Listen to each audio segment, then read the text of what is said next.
My previous career was as a quality engineer for a large medical device manufacturing company. One quality issue I had to solve for was ink markings coming off of a catheter. These ink markings were bright blue. They're positioned along the catheter to indicate how far the catheter was inserted into the body. Insert the catheter too little, and too little drug gets delivered where it needs to go for the numbing. Insert too far, and you could break the catheter inside, leave it inside the patient, or you could lead to a leak of cerebral spinal fluid, which is very unpleasant for the patient. So not only did the ink marking issue impact the doctors who had to insert a catheter, but it also caused concerns since the ink was bright blue and very unnatural looking, and at times the ink remained behind in the patient. And obviously the doctors weren't too keen on having unnatural bright blue material left inside their patients. So there were quite a number of customer complaints about this, which happened to get reported to the FDA. And the problem was compounded by the fact that the quality issue was written up in a prestigious medical journal, which I happen to find online. You can Google it and see it. So there was significant pressure from the sales team. There was significant pressure from the sales team to fix this issue. I was new on the job when I had to tackle this project. I knew that in order to solve it, I would need to consult with others who knew more about the product line. So I got a team together consisting of operators on the line, an R&D engineer, a process engineer, department leadership, and QC supervisor. The steps that we took to solve the problem were as follows.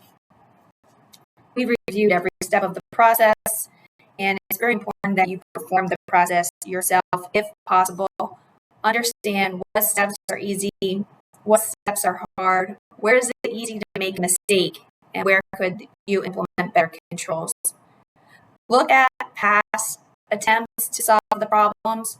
Obviously, you do not want to repeat the mistakes of previous teams, so make sure you understand what attempts were taken in the past.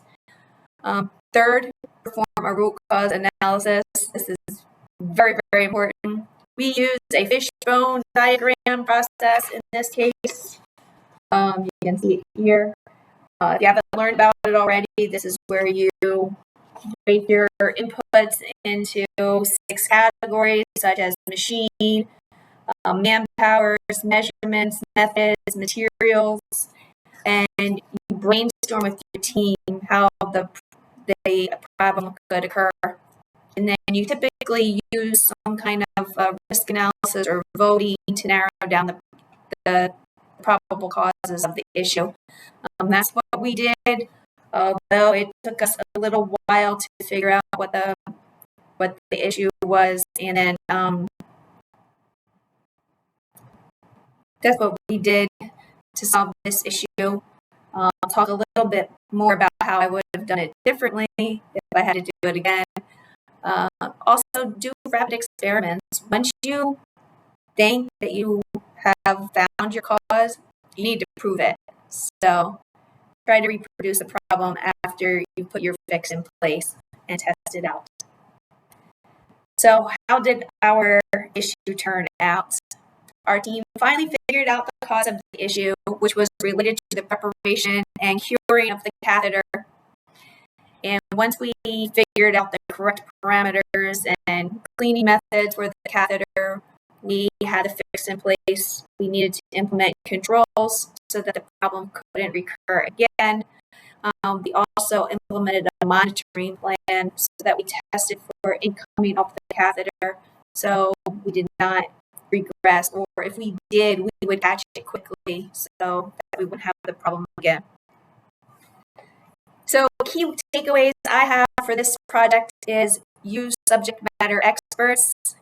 If you don't have the knowledge yourself, lean on others who are pretty smart and who understand what the problem is and what the project is.